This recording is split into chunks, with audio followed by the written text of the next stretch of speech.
Welcome everybody. I'm Karen Kalsa with Shakti Activation, and today we have here with us Stu Schreiber. And today Stu and I are talking about the tools that we need to not only survive but to thrive in the Aquarian age. And one of the most important tools as we move from isolation to reconnection is the art of collaboration. So today we're talking about the art of collaboration, and we'll begin with some thoughts on the subject from Stu Schreiber, who's studied this quite in depth over the last few months on his tour around the world. So Stu, give us a little bit of idea what you mean by collaborative. What is it? Collaborative connection or collaborative? Tell us about that. Okay, I will. Thank you. Collaborative co-creation is what comes to my mind. And I think I've been studying it for much longer than just the last 3.5 months, but certainly these months being on the road and meeting up with people I've never met before and some people I have, and creating community on the fly has opened my eyes, I'd say, to certain aspects and qualities of collaboration that I find desirable. And could you tell us about what some of those qualities of collaboration are that you especially find desirable? Oh, thank you. I'm not sure I've ever done this before, so bear with me. Collaboration. I think that there's something really sweet about 2, 3, or more people coming together to work together to accomplish something, to create something, whether it's in the physical world or whether it's an event or a workshop or a video like we're creating now. There's something sweet about people coming together, focusing their positive energy, their joy, their love for life, and wanting to create some sort of vehicle that carries that love into the greater community. I really like that idea of carrying the love into the greater community. Is there a way, some ideas, some specific techniques that you could share with us, how people can speak from love to each other to engender more of a flow of love rather than a feeling of isolation? Because I've found that some communications make people feel more isolated as opposed to more connected. Yeah, I'd say that's true. There's large areas of study that have been dedicated to this phenomenon, nonviolent communication being one, cooperative communication I've heard referred to. Well, we've all been raised the way we've been raised in this Western culture and in the families we've had, and our parents' generation were largely focused on making a living, in the case of the father usually, and making a good home on the part of the mother, and seeing that everyone's fed. And in my observation, and many people of my generation, there at times was something lacking in the realm of communication. And communication, we discover, can be collaborative, or it can be other things than collaborative, like competitive or judgmental or hurtful. And so I find that it's best to get along with people and potentially co-create projects or abundance or whatever it is with them, is to be connected to the love that you feel, that I feel in my heart. Sometimes putting a hand on your heart can be very helpful, like that. Yeah, excellent. And but mostly reminding yourself consistently and continually that you want to be coming from your love. And so if we can make sure that we've got that going first, then the communication that will ensue will likely be of a much more warm, loving vibration, and people will receive that better. And as they feel comfortable in that they are valued, they are loved, they are more apt to relax and become a better listener, and also to speak in more respectful and sensitive ways. Well, I'm really excited to hear that distinction, Stu, about love being seen as a higher value, or maybe even perhaps the highest value, to focus on accentuating the love and starting with the love first, whatever might engender or call forth love between the people that are communicating, that are wanting to collaborate, rather than just falling into, I kind of heard you say something like patterns maybe that our parents had as taught by Western culture. So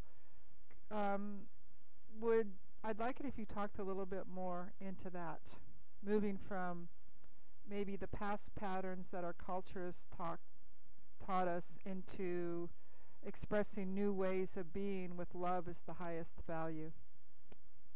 Yes, thank you. Well, I think that you described that very well just then in giving it, in naming it, I suppose. Yeah, and I don't mean to give our parents' generation, the World War II generation, a bad rap.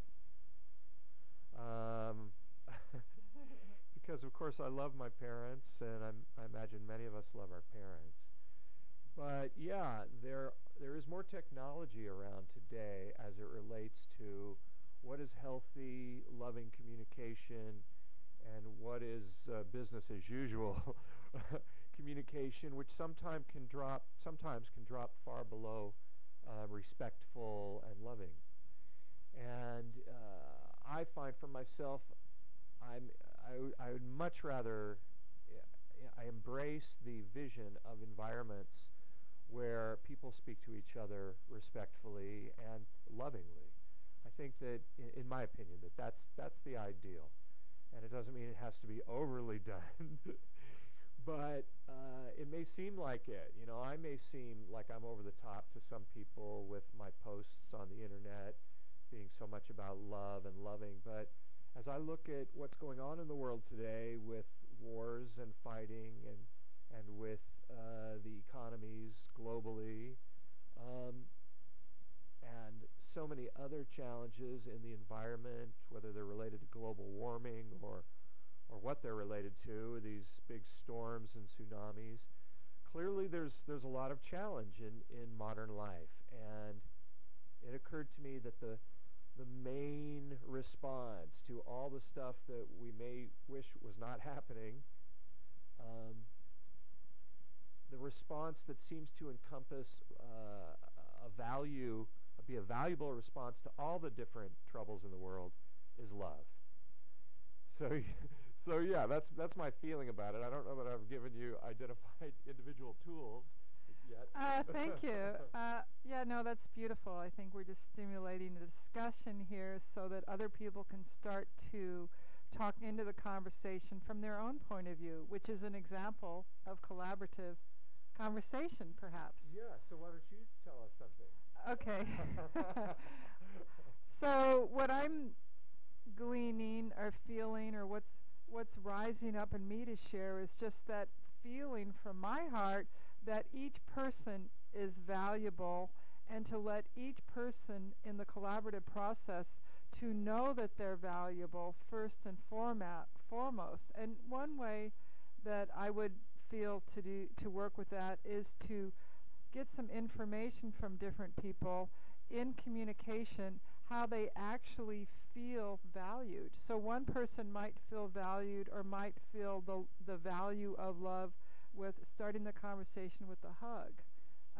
Another person might say, you know, I really have something on my mind, and before I can be fully present to what project it is we want to collaborate on, I would like you just to listen to me so I could get these worries off my mind. I'm needing to kind of release something that was on my mind previous to this conversation. So I'm feeling it's about really recognizing the space that each person is in before we try to basically move forward on whatever it is that maybe we have in our minds. So I kind of am really feeling that there's an inherent violence in basically asserting something on someone that maybe we have in our minds, or teachers in schools have in their minds, or whatever it is the culture has in their mind, and have the opposite of that to be allow the person to come forth and presence into the conversation. Then once we have the presence of each person's heart and love in the field, now I feel that we have a palpable energy to move forward with that's going to possibly create more of an impact and more of a change and be more of a powerful stand than somebody coming in and basically directing people as how to move forward. Well, I think you touched on a lot of great points there. Yeah, if a person has something else that's in their mind that's distracting them, like a health challenge with one of their family members, or any kind of